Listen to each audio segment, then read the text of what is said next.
Mga minamahal kong kabayang Pilipino, Ngayon, pagpatuloy po natin ipagdasal ang kalusugan ni Tatay Digong, ang kanyang kaligtasan at ang kanyang kalayaan. tahimik na ang kamay mo. Ang hirap po ng kanyang sitwasyon ngayon. Di natin siya nakikita, di natin siya masasamahan, magpa-doktor. Pero hawak ka pa Totoo naman po yung mga nakaraang taon dahil na rin po sa kanyang edad ay minsan nadudulas po siya sa CR o sa banyo at marami pong pagkakataon na dinadala namin siya noon sa ospital para magpa-x-ray or magpa-MRI. Ngunit sa nabalitaan natin ngayon, nakakalungkot po dahil hindi natin siya masamahan, hindi natin nakikita kung ano na pong nangyayari sa kanya doon. Dasal po ang kailangan ngayon at ang kanyang doktor nga po ay sinubukan rin pong makabisita.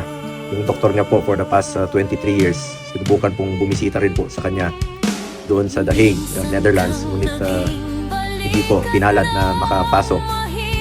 At nakakalungkot po isipin kung ano na ho ang sitwasyon niya ngayon.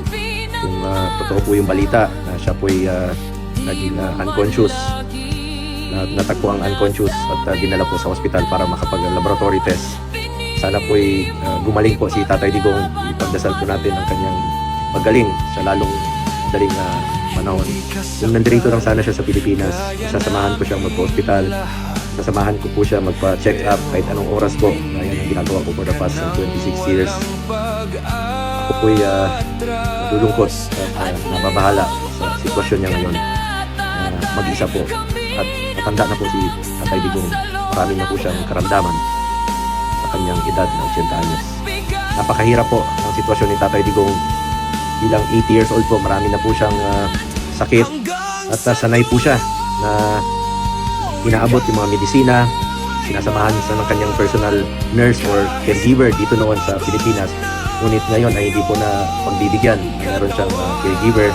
Napakahalaga po na merong nakatutok po sa kanya, tumingin po sa kanya para maiwasan pong madisgrasya o madulas po.